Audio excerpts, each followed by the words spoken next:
소심해지고 싶지 않아서 소심해진다. 나는 소심한 편이다. 여기서 소심한 편이라고 쓴 이유는 그렇게 쓰면 조금이나마 덜 소심한 것처럼 보일 것 같아서다. 이런 생각까지 하면서 글을 쓰는 내가 얼마나 소심한 사람인지 소심한 사람이라면 금방 알아차릴 것이다. 이 글은 우리 같은 사람들을 위한 글이다. 나는 문자를 보내올 때 답장이 금방 안 오면 내가 이상한 문자를 보내서 그런가 하고 보낸 문자를 다시 읽어본다. 그래도 답장이 안 오면 답장이 혹시 증발한 건가? 내 휴대폰이 이상한 건가 싶어 원인을 찾기 위해 궁리한다. 그러다가 한참 뒤에 답장이 오면 상대방이 아무리 적절한 답장을 보냈다 해도 마음속으로는 조금 이렇게 생각한다. 답장도 그렇게 천천히 하고 나원 참 쿨해서 좋겠네. 누군가의 SNS에 답글을 남겼는데 반응이 없을 때는 좀 그렇다. 답글이 달리더라도 내가 단 답글만큼의 정성이나 애정이 느껴지지 않으면 또 좀 그렇다.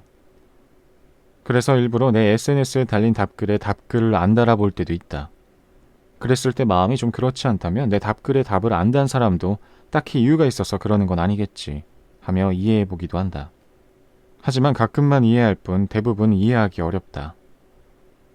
아직도 회의를 할 때마다 심장이 덜덜 떨린다. 많은 사람들 앞에서 수업이나 강의를 할 때는 도망치고 싶다. 얼굴도 금방 빨개지고 사소한 일에도 금방 창피해하고 다 끝나고 나서도 내가 얼마나 바보 같았는지 생각하며 또 한 번 얼굴을 붉힌다. 이러는 자신이 너무 싫어서 20대에서 30대 초반까지는 매일 나와의 전쟁을 하며 살았다. 조금이나마 대범해지고 싶어서 무리하고 오버했다. 아무리 그래도 내 안의 소심함은 줄어들지 않았다. 보노보노 역시 소심한 걸로는 숲에서 제일 간다.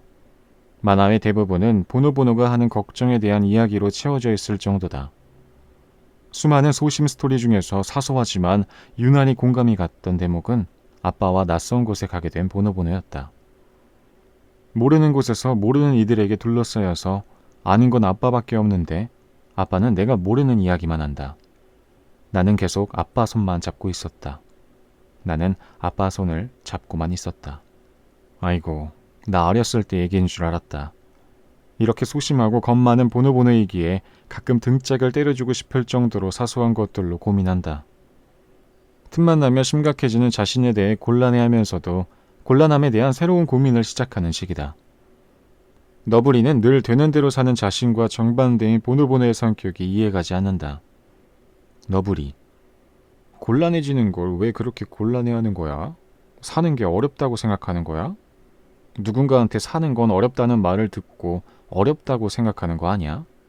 먹고 놀다 자고 먹고 놀다 자다가 때가 되면 죽는 수밖에 없어. 그게 뭐가 어렵다는 거야? 응? 보노보노, 그럼 난 왜 곤란해하는 걸까? 그건 말이야, 곤란해지고 싶지 않아. 곤란해지고 싶지 않아. 라고 생각하니까 곤란해지는 거야. 아, 그럼 곤란해지고 싶지 않아. 곤란해지고 싶지 않아. 라고 생각하지 않으면 곤란해지지 않겠네. 그렇지. 소심함도 마찬가지다. 소심한 자신이 너무 싫은 나머지 나는 소심하다는 방패를 치다 보면 점점 더 소심해진다. 소심함은 물을 주면 자라는 화분 같아서 멍석을 깔아주면 더 무럭무럭 자라나는 특징이 있다. 그러다 결국 자신의 소심한 성격을 원망하면서도 이러지도 저러지도 못한 채 계속 소심해지기만 하는 악순환을 경험한다. 그럴 때 내가 쓰는 방법이 하나 있는데 마치 나는 소심한 사람이 아닌 양 행동해보는 것이다. 가끔 오버해서 즐거운 척을 하거나 술에 취했다는 핑계로 직언을 하거나 좀처럼 하기 힘든 농담을 던지고는 혼자 까르르 웃기도 한다. 그런 와중에도 계속 사람들의 눈치를 보면서 이 정도면 자연스러웠어 하고 안심한다. 아무리 그래도 그건 연기일 뿐이다. 성격은 가끔 속임수만 쓸 수 있을 뿐 고치는 건 힘들다.